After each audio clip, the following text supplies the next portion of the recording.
नमस्कार दोस्तों, जैसा कि आप सभी लोग जानते हैं सीटेट का एग्जाम 7 जुलाई 2024 को होगा। उसी के लिए यहाँ पर आपके लिए एसएसटी पेडागोजी के ऐसे टॉप क्वेश्चन लेकर आ चुका हूं जो कि 21 जनवरी 2024 वाली परीक्षा में सभी क्वेश्चन पूछे गए हैं। अगर आपने इस वीडियो को अच्छे तरीके से देख लिया, आपके जितने भी एसएसटी पेडागोजी के क्वेश्चन परीक्षा में पूछे जाते हैं उन सभी क्वेश्चन को आप बिल्कुल आसान तरीके से सोल्व कर लोगे, क्योंकि यहाँ पर मैं आपको तरीका भी बताऊंगा पेडागोजी के जो क्वेश्चन होते हैं उन क्वेश्चन को किस प्रकार से एग्जाम में सोल्व किया जाता है। आइए यहाँ पर आपको करके बताता हूँ। जैसे कि पहला क्वेश्चन यहाँ पर पूछा है कि आत्मन की अवधारणा पढ़ाने का सबसे अच्छा तरीका कौन सा है।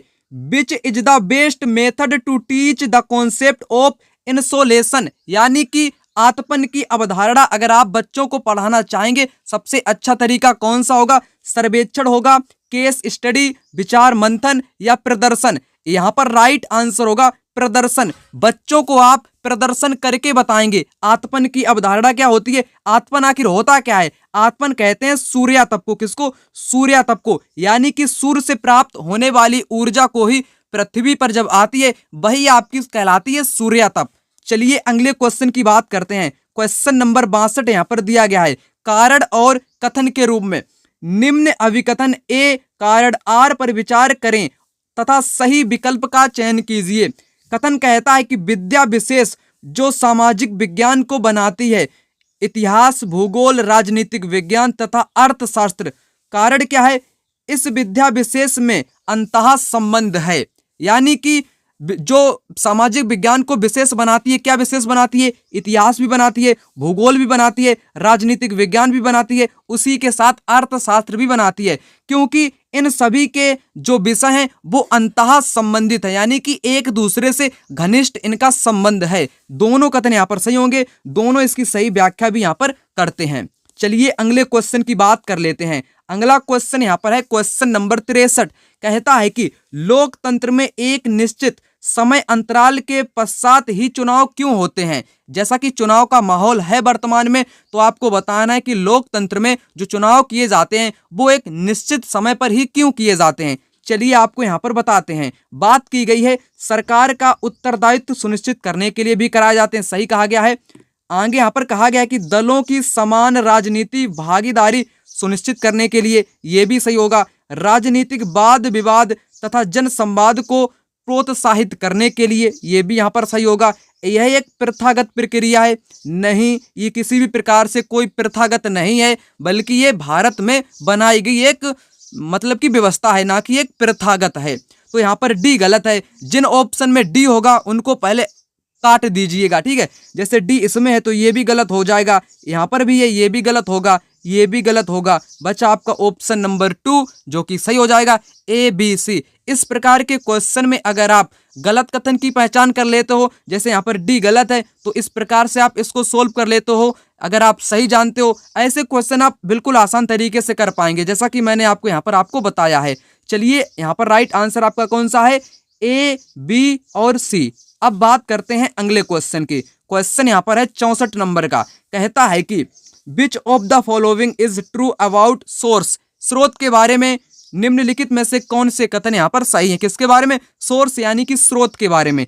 चलिए आपको यहाँ पर बताते हैं। यहाँ पर बात की गई है, किसकी बात की गई है, स्रोत की यहाँ पर बात की गई है, ठीक है। वे अधिक ठोस प्रकृति के होते हैं। स्रोत क्या ठोस प्रकृति के होते हैं, सही कहा गया है। वे सभी ऐतिहासिक प्रकृति के होते हैं, सभी ऐतिहासिक प्रकृति के नहीं होते हैं, ठीक है। कुछ अलग अलग प्रकृति के भी होते हैं, यानी कि सभी तो ऐतिहासिक नहीं होंगे, गलत होगा। वे वस्तुनिष्ठ होते हैं, वस्तुनिष्ठ भी नहीं होते हैं, ठीक है। इसमें प्रत्यक्षदर्शियों के ब्यौरे और व्यक्तिगत पत्र भी शामिल किए जाते हैं, ये यहाँ पर सही कहा गया है, यानी कि ए और डी सही होंगे। ए और डी यहाँ पर आपके सही हो जाएंगे, ठीक है। तो ऐसे इस प्रकार से क्वेश्चन आप यहाँ पर करेंगे। अब बात कर लेते हैं अगले क्वेश्चन की। क्वेश्चन नंबर 65 यहाँ पर है आपका, ठीक है, जो कि कथन और कारण से यहाँ पर पूछा गया है। कहता क्या है, कहता है कि बड़े ध्यान से आपको यहाँ पर पढ़ना है क्वेश्चन को। अभिकथन खुली पुस्तक परीक्षा रटकर सीखने से हटकर किताबों के साथ संबंध स्थापित करने पर केंद्रित होती है। बिल्कुल सही कहा गया है। जो खुली पुस्तक होती है परीक्षा रटकर सीखने से हटकर होती है, ठीक है, किताबों के साथ संबंध स्थापित करने पर केंद्रित होती है। खुली पुस्तक का मतलब क्या होता है कि उसके साथ किताबों के साथ संबंध स्थापित करने पर केंद्रित होती है, सही कहा गया है।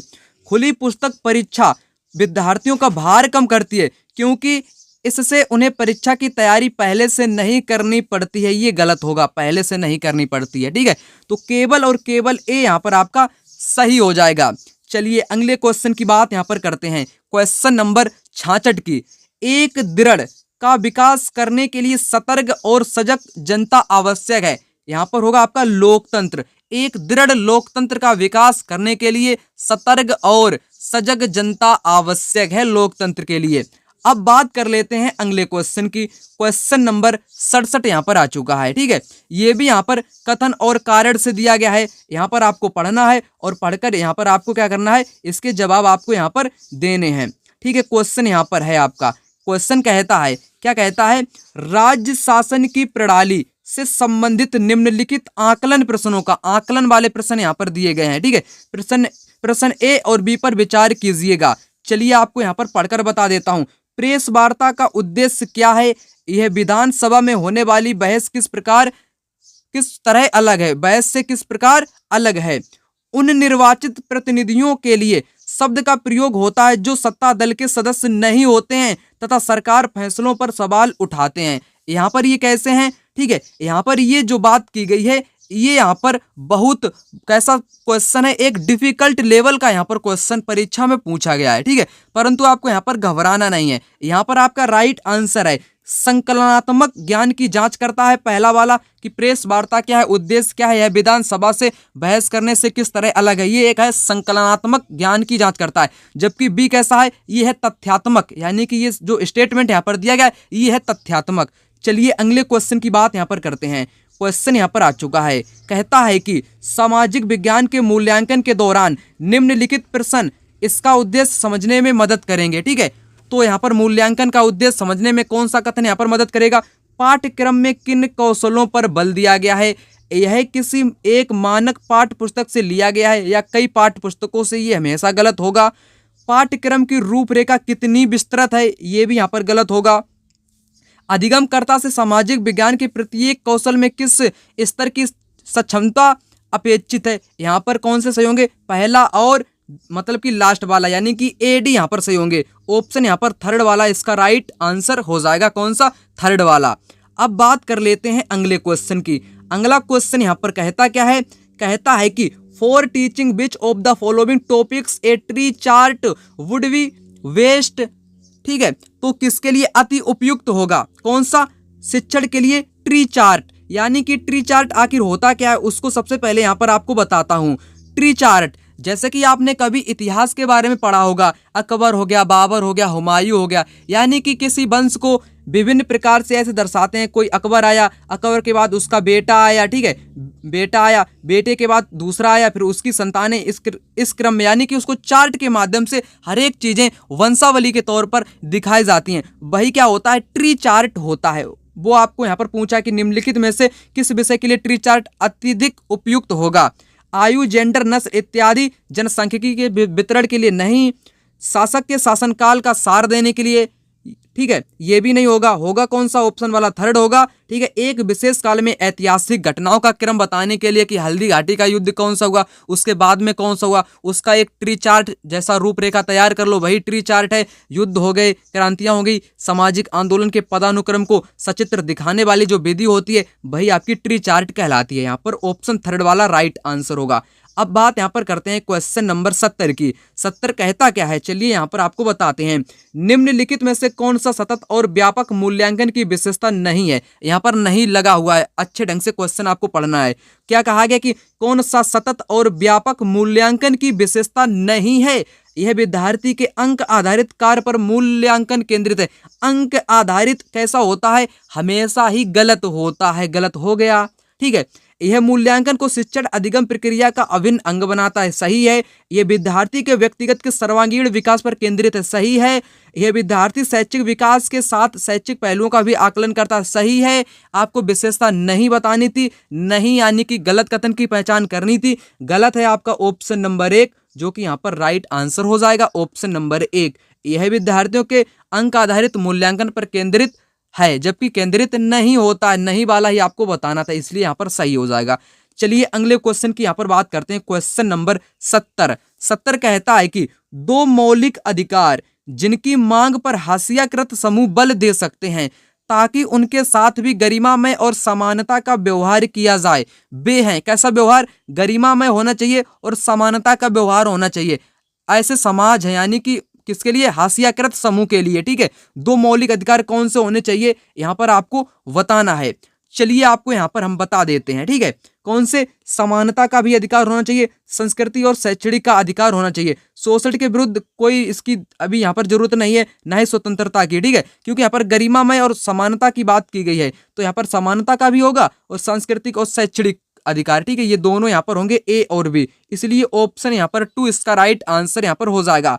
चलिए बात कर लेते हैं क्वेश्चन नंबर 72 की। कहता क्या है, चलिए यहाँ पर आपको बताता हूं। निम्नलिखित में से कौन सा संसाधन यानी कि रणनीति एक सामाजिक विज्ञान की कक्षा को समावेशी बनाती है? आपको बताना है कि कौन सी रणनीति सामाजिक विज्ञान की कक्षा को क्या बनाती है? समावेशी बनाती है। केवल पाठ्य पुस्तकों से उत्तर देने के लिए प्रोत्साहन करना गलत होगा। यहां पर कैसा शब्द लगा हुआ है? केवल पाठ्य पुस्तक। केवल है, मात्र है, सिर्फ है, ये हमेशा ही गलत होते हैं, जैसा आप टैग वर्ड में पढ़ते होंगे। गलत हो गया। विभिन्न समुदाय और क्षेत्रों के लोगों की कहानियां और तस्वीरों का प्रदर्शन करना। केवल समाज के प्रभुत्व विचारों को सीखना, केवल आ गया, गलत हो गया ना। आसपास के उदाहरणों से बचना नहीं है, ये भी गलत होगा। बचा कौन सा? बचा यहाँ पर ऑप्शन नंबर 2, जो कि यहाँ पर आपका सही उत्तर हो जाएगा। बिल्कुल आसान तरीके से आप यहाँ पर कर सकते हैं, जैसा कि मैं आपको यहाँ पर बता रहा हूँ। अब बात करते हैं अगले क्वेश्चन की। क्वेश्चन नंबर 73 कहता है कि निम्न में से सामाजिक विज्ञान पढ़ाने के कौशल आधारित उद्देश्य की पहचान करें। ठीक है, तो identify a skill based objective of teaching social science from the following option. ठीक है, कौशल आधारित यानी कि स्किल बेस्ड आपको यहाँ पर उद्देश्य की पहचान करनी है। सामाजिक विज्ञान पढ़ाने के उद्देश्य यानी कि कौशल क्या होता है, चलिए आपको यहाँ पर बताते हैं।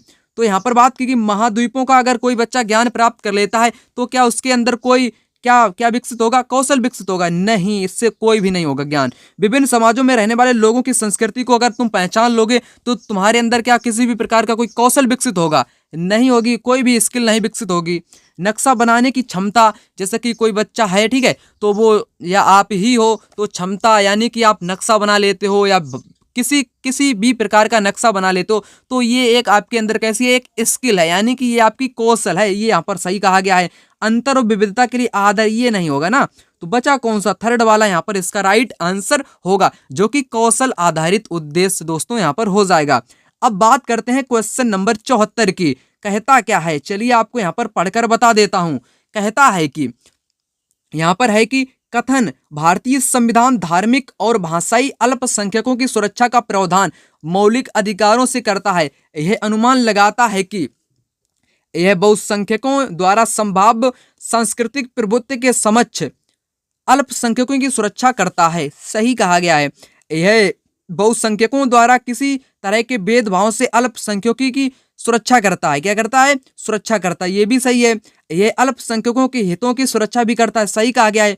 यह अल्पसंख्यकों को आर्थिक अवसरों की गारंटी नहीं देता है, नहीं प्रदान करता है। तो ABC यहाँ पर सही है। ABC आपका है ऑप्शन नंबर मतलब कि दूसरे वाले में। यहाँ पर डी गलत है। जिन जिन ऑप्शन में डी होगा वो तो यहाँ पर गलत ही हो जाएंगे ना। इस प्रकार से बचा कौन सा? बचा आपका दूसरा वाला। वही यहाँ पर जो है वो यहाँ पर आपका सही हो जाएगा। अब बात कर लेते हैं अगले क्वेश्चन की। क्वेश्चन नंबर 75 यहाँ पर आ चुका है। मैं आपको बिल्कुल बेसिक से एकदम अच्छे ढंग से यहाँ पर समझाने का प्रयास कर रहा हूँ। ठीक है, वीडियो को लाइक करिएगा, चैनल पर नए हैं तो चैनल को अभी सब्सक्राइब कर लीजिएगा, क्योंकि आपके लिए कितनी मेहनत करके यहाँ पर आपको वीडियो प्रोवाइड करा रहा हूँ बिल्कुल फ्री में। ऐसा कंटेंट आपको कोई भी टीचर यूट्यूब पर नहीं दे पाएगा। यहाँ पर क्वेश्चन है कि भारतीय न्यायपालिका बिना किसी भय अथवा बाहरी दबाव के कानून का शासन की रक्षा करती है तथा सरकार के कार्यों पर प्रभावी नियंत्रण बनाए रखती है, जिसकी वजह क्या है? भारतीय संविधान में प्रतिष्ठापित लोकतांत्रिक मूल्य, भारत में न्यायपालिका की सर्वोच्चता, भारत में न्यायपालिका की स्वतंत्रता, न्यायिक सक्रियवाद। यहाँ पर कौन सा जवाब होगा? यहाँ पर आपका होगा राइट आंसर होगा ऑप्शन वाला थर्ड, भारत में न्यायपालिका की स्वतंत्रता, जिसके कारण बाहरी दबाव के कानून शासन की रक्षा करती हैं, ठीक है, और सरकार के कार्यों पर प्रभावी नियंत्रण भी बनाए रखती हैं। अब बात कर लेते हैं अगले क्वेश्चन की। क्वेश्चन यहाँ पर आ चुका है 76, कहता है कि उन तात्कालिक उपायों की पहचान कीजिए जो महिलाओं की सुरक्षा तथा उन्हें नौकरी करने, पारिवारिक आय में योगदान करने एवं आत्मनिर्भर बनाने में सुनिश्चित करता है। क्वेश्चन बहुत इंपॉर्टेंट है क्योंकि यहाँ पर बात की गई है महिला की। आपको उपाय की पहचान करनी है, किसके बारे में? महिलाओं की सुरक्षा भी हो सके, नौकरी भी कर सकें, पारिवारिक आय में योगदान यानी कि आय भी उनकी बढ़ोतरी हो सके और वो आत्मनिर्भर भी बन सकें। इसके लिए यहाँ पर आपके उदाहरण दिए गए हैं, इनको आपको यहाँ पर पहचान कर सही उत्तर चयन करना है। बालवाड़ियों का प्रावधान, संसद में महिलाओं के लिए सीटों का आरक्षण, व्यवसायिक सुरक्षा का प्रावधान, ये सही होगा, ठीक है, और रात की पाली शिफ्ट के लिए लाने ले जाने की सुविधा भी होनी चाहिए, सही है। लेकिन संसद में महिलाओं के लिए आरक्षण का सीट, ये जो है ये ना नौकरी में है, ना ही पारिवारिक आय का योगदान, ना ही आत्मनिर्भर बनाने में सुनिश्चित करता है, यानी कि बी यहाँ पर गलत है। और ए सी डी यहाँ पर से होंगे। ए सी डी किस ऑप्शन में है? यहाँ पर में है थर्ड में, और यहाँ पर आपका गलत हो जाएगा। बी जिन ऑप्शन में है, इसमें भी था, इसमें भी था, पहले वाले में भी था, तो गलत हो जाएगा। बचा आपका ऑप्शन नंबर थर्ड जो कि सही हो जाएगा। चलिए अगले क्वेश्चन की यहाँ पर बात कर लेते हैं। क्वेश्चन नंबर 77, ये क्वेश्चन परीक्षा में हर बार रिपीट होने वाला क्वेश्चन है, ठीक है। अभिकथन और कारण यहाँ पर दिए गए, अभिकथन और तर्क यहाँ पर दिए गए हैं। भारत के गाँव में किसानों के कई आत्महत्या के मामले रिपोर्ट किए जाते हैं, सही कहा गया है। मानसून का अभाव, कर्ज यानी कि ऋण चुका पाने की अक्षमता किसानों में दुखों का कारण बनती है, दोनों कथन यहाँ पर सही है। जिस कारण किसान क्या कर लेता है? आत्महत्या कर लेता है, ऋण नहीं चुका पाता है, कभी कभी जो मानसून है, मौसम है, वहाँ बारिश नहीं होती है, फसल खराब हो जाती है, सूख जाती है, ये सभी कारण हैं यहाँ पर, ठीक है। दोनों कथन यहाँ पर सही है, एक दूसरे की सही व्याख्या भी यहाँ पर करते हैं दोस्तों। अब बात कर लेता हूँ अगले क्वेश्चन की। क्वेश्चन नंबर 78 कहता क्या है, चलिए आपको यहाँ पर बताते हैं। प्रारंभिक स्तर पर सामाजिक विज्ञान का शिक्षण महत्वपूर्ण है, बिल्कुल महत्वपूर्ण है। यह बच्चे को सामाजिक मामलों के प्रति संवेदनशील बनाता है तथा उसमें भिन्नता एवं विविधता के लिए सम्मान विकसित करता है, बिल्कुल करता है। दोनों कथन यहाँ पर सही दिए गए, दोनों कथन यहाँ पर आपके सही दिए गए हैं और सही व्याख्या भी करते हैं। अब बात करते हैं क्वेश्चन नंबर 79 की। कहता क्या है, चलिए यहाँ पर सबसे पहले समझते हैं। सामाजिक विज्ञान पाठ्यक्रम के भार को कम करने के लिए निम्नलिखित में से सबसे उपयुक्त है। क्या सबसे उपयुक्त है? आपको यहाँ पर बताना है। तथ्यों के स्मरण पर न्यूनतम बल देना तथा समझने पर केंद्रित करना, ये बिल्कुल सही यहाँ पर कहा गया है, ठीक है, बिल्कुल सही कहा गया है। तथ्य जो है उनको स्मरण पर न्यूनतम बल, यानी कि किसी चीज को रटो ना, कम रटो, न्यूनतम रटो, सही कहा गया है।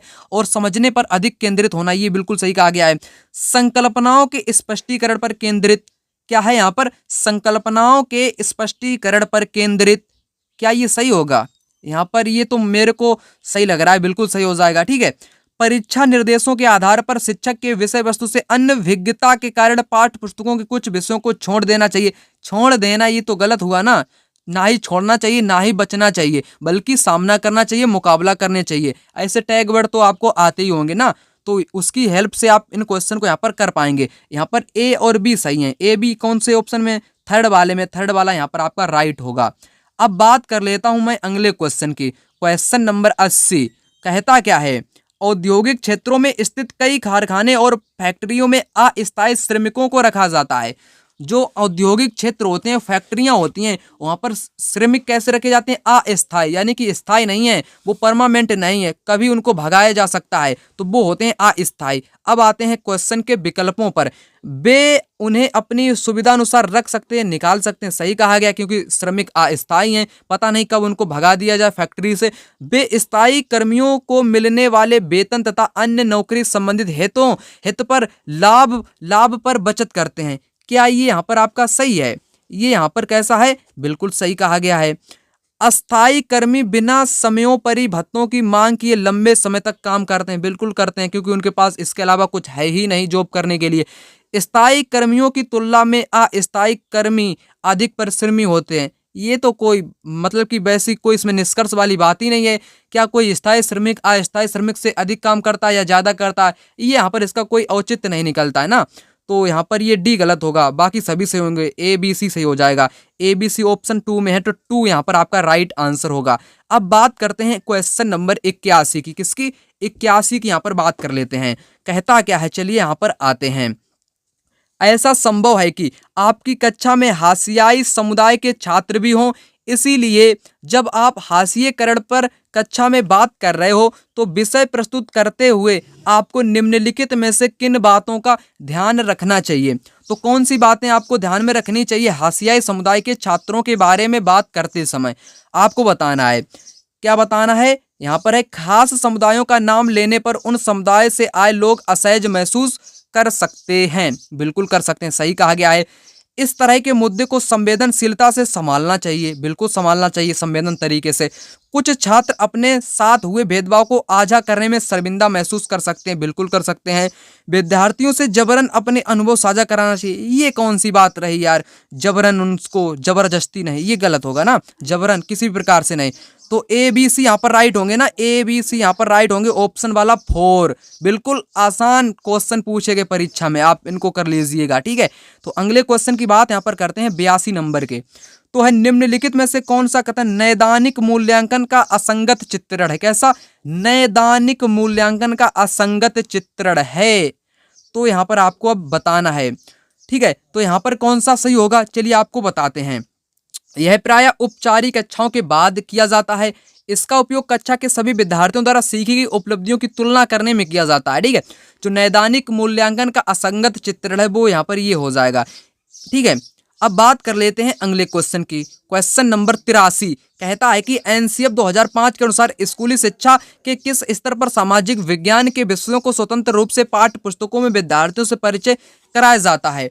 तो यहाँ पर कौन सा सही होगा? एनसीएफ 2005 के अनुसार सामाजिक विज्ञान की पुस्तक को बच्चों के साथ परिचय कराया जाता है। यहाँ पर राइट आंसर होगा ऑप्शन नंबर आपका यहाँ पर होगा उच्च प्राथमिक, यानी कि 6 to 8 में बच्चों को विस्तृत रूप से सामाजिक विज्ञान की पाठ्य पुस्तकों से परिचित कराया जाता है, परिचय कराया जाता है, ठीक है।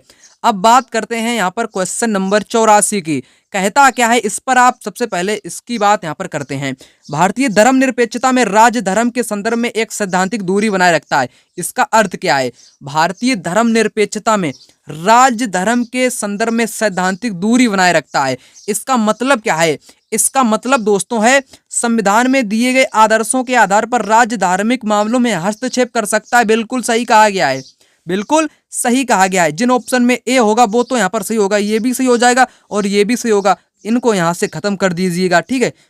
राज्य और धर्म एक दूसरे के मामलों में हस्तक्षेप कर सकते हैं, क्या कर सकते हैं? एक दूसरे के मामलों में हस्तक्षेप। तो यहाँ पर ये कैसा होगा दोस्तों? ये यहाँ पर एक प्रकार से गलत हो जाएगा। कैसा होगा? यहाँ पर ये गलत आपका हो जाएगा। अब बात करते हैं, तो यहाँ पर बी गलत हो गया, इसमें बी है तो ये भी यहाँ पर गलत हो गया। बचा कौन सा? बचा आपका ऑप्शन नंबर 4 जो कि राइट हो जाएगा। बस इतना करने से ही आप इसका आंसर यहाँ पर जान सकते हैं। डी और ए यहाँ पर बिल्कुल सही दिए गए। आवश्यकता पड़ने पर राज्य धार्मिक मामलों को नियंत्रित कर सकता है और हस्तक्षेप भी कर सकता है। चलिए अगले क्वेश्चन पर आते हैं, क्वेश्चन नंबर 85 की। यहाँ पर कहा गया है कि सामाजिक विज्ञान की पद्धति के रूप में क्षेत्र कार्य यानी कि फील्ड वर्क से लाभ क्या है? विद्यार्थियों को ज्ञान परीक्षण में मदद करता है, क्या करता है यहाँ पर आपको बताना है। छात्रों को प्रत्यक्ष ज्ञान प्रदान करता है, ये यहाँ पर सही, प्रत्यक्ष ज्ञान उनको प्रदान करता है फील्ड वर्क में, ठीक है। जैसे आप टीचर हो, मान लीजिए आप बच्चों को ले गए किसी कारखाने में, फैक्ट्री में, वहाँ पर आपको बताना है कि कारखाना क्या होता है। अगर आप बच्चों को वहाँ पर फील्ड के तौर पर यानी कि वहीं सामने उनको दिखा दोगे तो बच्चे उनको प्रत्यक्ष रूप से उस ज्ञान को प्राप्त कर लेंगे, यानी कि प्रत्यक्ष छात्रों को प्रत्यक्ष ज्ञान प्रदान करना इसका लाभ होगा। अब बात करते हैं क्वेश्चन नंबर 86 की। आदिवासी समाज की विशिष्टता का श्रेय जाता है, किसको जाता है? ठीक है, तो जाति व्यवस्था के प्रचलन को दूसरे प्रचलित धर्मों से भिन्न है, अनेक प्रकार से जनजातीय धर्मों को पालन को, ठीक है ये सही है। विशिष्ट भाषा का प्रयोग करते हैं आदिवासी समाज के लोग, ये भी सही है। ऊंच नीच की कम उपस्थिति होती है क्योंकि उनकी सामाजिक स्थिति सभी की सेम होती है, इसीलिए उसमें ऊंच नीच नहीं पाया जाता है। ये यहाँ पर गलत होगा, बी सी डी सभी सही होंगे। ए जिन ऑप्शन में पहले उसको काटो, यहाँ से हटाओ, इसको फटाक से हटाना है आपको। बचा कौन सा? बी सी डी, वही आपका यहाँ पर राइट आंसर हो जाएगा। चलिए अगले क्वेश्चन की बात करते हैं, क्वेश्चन नंबर 87 की। 87 कहता क्या है कि निम्नलिखित में से कौन से परियोजना कार्य की विशिष्टताएं यानी कि विशिष्टताएं हैं। यह विद्यार्थियों को पाठ्य पुस्तक से आगे जाने का मौका देती है। ठीक है, परियोजनाएं क्या आगे जाने का मौका देती है, ये बहुत महत्वपूर्ण है परीक्षा के लिए। ठीक है, तो यहाँ पर आपका क्या होगा? आगे जाने का मौका भी देती है, सही कहा गया है। परियोजना कार्य घर पर ही करना चाहिए ताकि कक्षा में शिक्षण के लिए अधिक समय मिल सके, घर पे ये नहीं, कोई इसका औचित्य नहीं निकलता है। सामूहिक परियोजना कार्य विद्यार्थियों में सहयोगात्मक कौशल यानी कि स्किल के विकास यानी कि डेवलपमेंट में मदद करती है, सही कहा गया है। ठीक है, जब विद्यार्थी समूह में यानी कि कई बच्चे एक साथ मिलकर किसी परियोजना का कार्य करते हैं तो एक दूसरे से उनको सहयोग प्राप्त होता है, यानी कि सहयोगात्मक कौशल उनका विकसित होता है। ए और यहाँ पर सी इसके राइट उत्तर हो जाएंगे। चलिए बात करते हैं क्वेश्चन नंबर 88 की। 88 कहता क्या है? निम्नलिखित में से कौन सी कक्षा गतिविधि विद्यार्थियों में समाज में मीडिया की भूमिका को आलोचनात्मक दृष्टि से मदद करेगी। ठीक है, आलोचनात्मक दृष्टि से समाज में मीडिया की भूमिका, तो आपको यहाँ पर बताना है। ठीक है, तो यहाँ पर कौन सा इसका राइट आंसर होगा? क्या सरकार किसी अखबार नहीं, यहाँ पर खबर लिखा हुआ है, क्या लिखा हुआ है? क्या सरकार किसी खबर को टीवी पर चलाने से रोक सकती है? वह ऐसा क्यों करेगी? विषय पर छात्रों द्वारा कक्षा में परिचर्चा करवाना।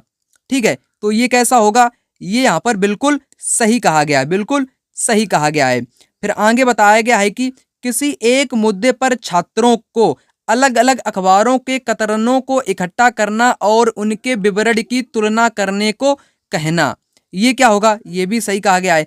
छात्रों को व्हाट्सएप अन्य सोशल मीडिया पर कई आई खबरों को एकत्रित करना और उनका शैक्षणिक संसाधन के रूप में इस्तेमाल करना, ये यहाँ पर गलत होगा। ठीक है, तो ए और बी यहाँ पर राइट आंसर दिए गए हैं।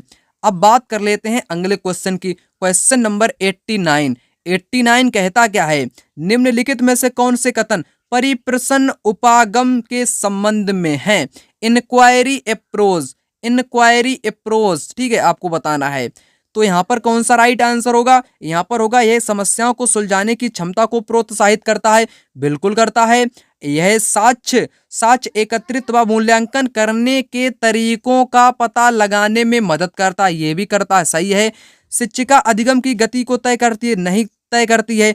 यह एक जल्दी से सीखने का तरीका नहीं। ए और बी यहाँ पर सही दिए गए, ए और बी यहाँ पर सही दिए गए, जो कि राइट आंसर हो जाएगा। अब बात करते हैं अंतिम क्वेश्चन की, यानी कि 90 नंबर के क्वेश्चन की। यहाँ पर है कि निम्नलिखित प्रश्न यानी कि टिप्पणियां आपने अपनी एक कक्षा के विद्यार्थियों से प्राप्त की हैं, इनमें से कौन सा प्रश्न विद्यार्थियों के गरीबी व असमानता के मुद्दे पर आलोचनात्मक दृष्टि को प्रतिबंधित करता है? गरीबी व असमानता के मुद्दे। ठीक है, सरकार गरीबों को मुफ्त सामान क्यों देती है? यह उन्हें आलसी नहीं बना देगा। ऐसा क्यों कि क्या लिखा है यहाँ पर? विलासकारे और भिखारी दोनों को ट्रैफिक सिग्नल पर देख पाते हैं। गरीब लोग अपनी जीवन स्थिति सुधारने के लिए अधिक मेहनत क्यों नहीं करते? भारत कब विकसित होगा और गरीबी कब मुक्ति होगी? यहाँ पर सबसे जो अच्छा तरीका है वो है ऑप्शन नंबर 2। ऐसा क्यों है कि, ठीक है, भिखारी हैं और आपके यहाँ पर कुछ दिया गया है यहाँ पर, ठीक है, वो यहाँ पर थोड़ा बहुत मिस्टेक है पेपर में। ठीक है, ट्रैफिक सिग्नल पर देख पाते हैं, ऐसा क्यों है? जो भिखारी हैं वो ही ट्रैफिक सिग्नल पर भीख मांगते हुए मिलते हैं। ठीक है, वो यहाँ पर आपके राइट आंसर होगा। आशा करता हूँ आपने पूरा यहाँ तक वीडियो देख लिया होगा। देख लिया हो तो कमेंट बॉक्स में कमेंट करके बताइएगा वीडियो आपको कैसा लगा, और वीडियो को ज़्यादा से ज़्यादा शेयर करिएगा, लाइक करिएगा। अगर चैनल पर नए हैं तो चैनल को अभी सब्सक्राइब कर लीजिएगा। मिलते हैं किसी दूसरी वीडियो में, तब तक के लिए धन्यवाद। जय हिंद, जय भारत।